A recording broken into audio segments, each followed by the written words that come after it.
안녕하세요. 책 읽는 대딩입니다. 많은 구독과 관심 부탁드려요. 오늘 소개해드릴 책은 심리학이 이토록 재미있을 줄이야 라는 책입니다. 페이지 수가 많아서 흥미로운 이야기를 이 중에서 하나 가지고 와봤는데요. 바로 선비와 옷이라는 동화입니다. 이 동화 속에는 어떤 심리학의 비밀이 숨겨져 있는지 함께 알아보면 매우 좋을 것 같습니다.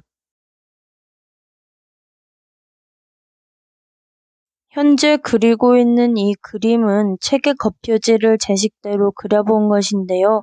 책의 원본 표지에는 귀여운 백설공주가 앉아있는 모습이 그려져 있지만 저는 오늘 선비의 옷이라는 동화를 가져왔기 때문에 한번 선비를 그려보았습니다. 어떤가요? 나름 귀엽지 않나요? 그럼 이제 이 귀여운 선비와 함께 동화 속으로 심리 여행을 떠나보도록 하겠습니다. 옛날 어느 마을에 학식이 높은 한 선비가 살고 있었습니다. 그는 매우 검소해서 옷차림이 늘 볼품없었지요. 하루는 높은 벼슬에 있는 대감이 곧 내 생일 잔치가 있으니 마을 사람들은 단 한 명도 빠짐없이 참석하시오 라고 말했습니다. 잔치가 열리는 날 선비는 평소에 입는 옷을 입고 집을 나섰습니다. 선비가 대감 집에 도착해 보니 이미 집안은 많은 사람들로 북적였지요. 그런데 대감댁 문지기들이 선비의 허름한 옷차림을 보고 선비가 집 안으로 들어가는 것을 막았습니다. 그 모습을 본 대감은 오늘같이 경사스러운 날에는 아무나 들여보내서 잔치에 참석하게 하라고 말했습니다. 문지기들은 그제야 선비를 통과시켰습니다.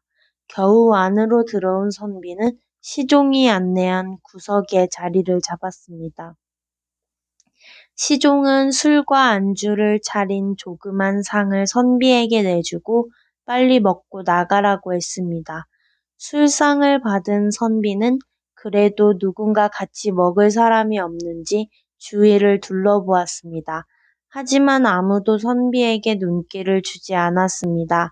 모멸감을 느낀 선비는 자리를 박차고 나와 집으로 돌아갔습니다. 집에 온 선비는 허름한 옷을 벗고 반듯한 옷으로 갈아입었습니다. 그리고 다시 생일잔치가 열리는 대감집으로 갔습니다.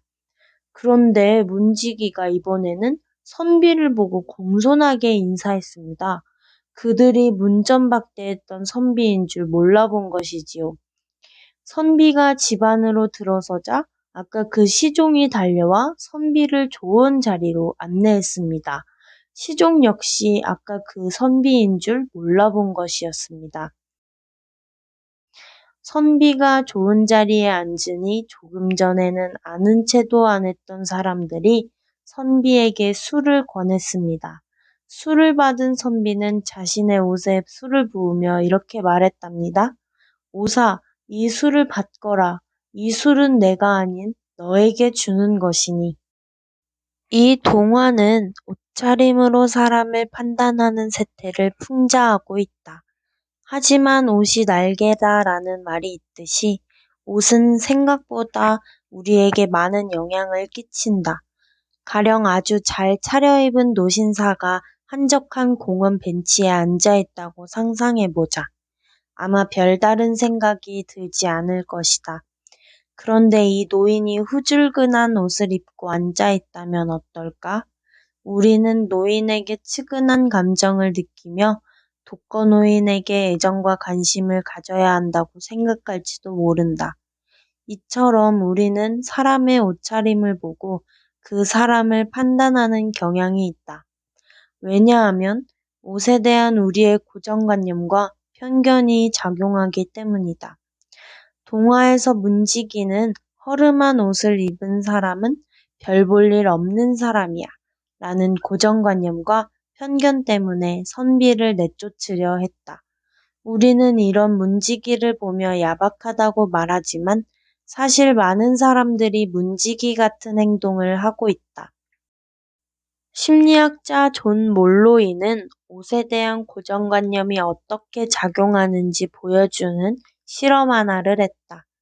그는 고급스러운 옷을 입은 실험 협조자에게 한 호텔로 들어가라고 시켰다. 이때 그냥 들어가는 것이 아니라 다른 사람이 들어갈 때 같이 들어가도록 했다. 그 결과 문에서 실험 협조자와 마주쳤던 사람들의 약 94%가 고급스러운 옷을 입은 실험 협조자에게 먼저 길을 양보했다. 이번에는 실험 협조자에게 허름한 옷을 입혀서 똑같은 실험을 진행했다. 그랬더니 실험 협조자와 마주쳤던 사람들의 약 82%가 허름한 옷을 입은 실험 협조자에게 길을 양보하지 않았다. 심지어 5%의 사람들은 실험 협조자에게 욕설을 내뱉기도 했다. 단지 옷만 바꿔 입었을 뿐인데 말이다. 아마 대부분의 사람들은 고급스러운 옷을 입은 실험 협조자와 마주치고 이런 생각을 했을 것이다. 저렇게 좋은 옷을 입었으니 뭔가 높은 직책의 사람일 거야.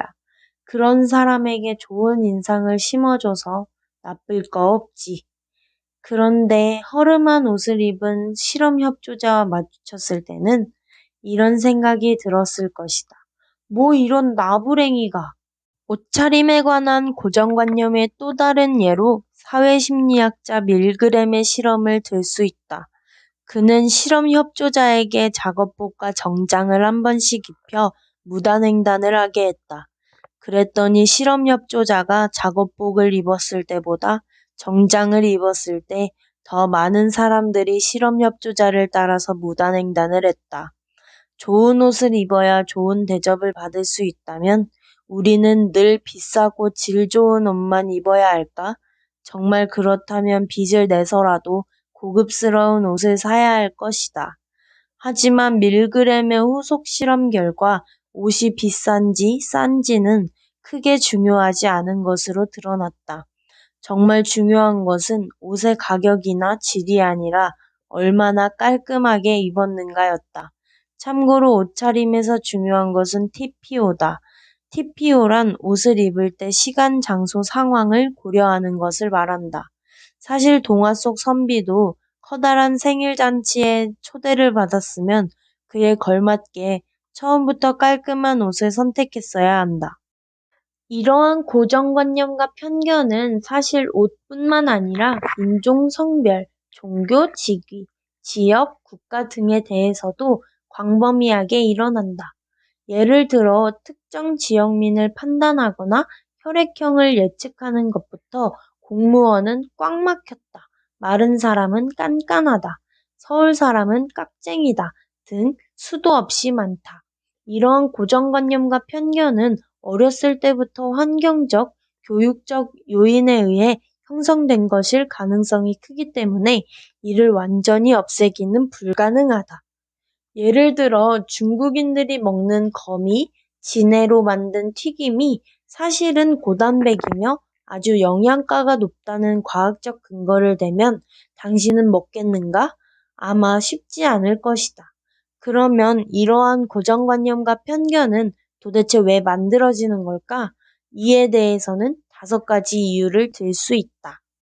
첫 번째로는 편리함 때문이다. 우리는 어떤 사람을 판단할 때 그 사람의 한 부분만 가지고도 쉽게 판단하는 것이 편리하다. 그래서 특별한 이유가 없다면 그 사람의 모든 면을 일일이 확인하려 들지 않는다. 두 번째로는 익숙함 때문이다. 우리는 자신의 생각을 뒷받침하는 정보일수록 그 정보를 더 잘 기억한다. 예를 들면 사람들은 히스테리를 잘 부리는 노처녀를 보고 노처녀라서 그래 라고 생각한다. 보통 노처녀는 히스테리를 잘 부린다고 알고 있기 때문에 그 노처녀의 다른 면은 보지 않고 그렇게 단정 짓는 것이다. 세 번째로는 착각적 상관 때문이다. 착각적 상관이란 두 사실 사이에 어떠한 관계가 존재하지 않음에도 관계가 있는 것처럼 착각하는 현상을 말한다. 이는 특히 소수 집단을 상대로 잘 나타난다. 소수 집단은 그 수가 적다는 이유만으로 나쁜 행동을 했을 때 더 잘 기억되기 때문이다. 예를 들어 이주 노동자가 범죄를 저질렀을 때를 들 수 있다. 네 번째로는 학습 때문이다. 살면서 자기도 모르게 고정관념을 학습하는 것이다. 이는 본인의 경험이나 가족, 주변 사람, 혹은 사회적 문화와 대중매체에 의한 것일 수도 있다. 다섯 번째로는 정치적 이유 때문이다. 권력에서 우위를 차지한 집단이 그 권력을 유지하기 위해 경쟁 집단에게 고정관념과 편견을 만들어 덮어 씌우는 것이다. 그럼 고정관념과 편견을 깨뜨릴 수는 없을까? 다시 말해 우리는 이런 고정관념과 편견에 대해 늘 가해자인 동시에 피해자여야 하는 것일까? 사실 고정관념과 편견은 참 바뀌기 어렵다. 그런데도 고정관념과 편견을 깨뜨릴 방법이 있다. 이는 미국 오클라호마 대학의 사회심리학자인 무자퍼 셰리프가 진행한 유명한 실험에서 찾을 수 있다. 실험 내용은 이렇다. 연구자들은 소년들을 모아 보이스카우트 캠프를 열었다. 그리고 소년들을 방울뱀 팀과 독수리 팀으로 나누고 서로 다른 구역에 텐트를 설치하도록 했다. 이때 서로의 텐트 앞에 진입 금지라는 팻말을 설치했다. 양 팀은 주어진 과제를 수행하면서 자기 팀만의 규칙과 분위기를 형성했다. 시간이 지나고 연구자들은 게임을 통해 두 팀을 경쟁시켰다. 그랬더니 소년들은 상대 팀을 비난하고 심지어 욕을 하며 싸우기까지 했다.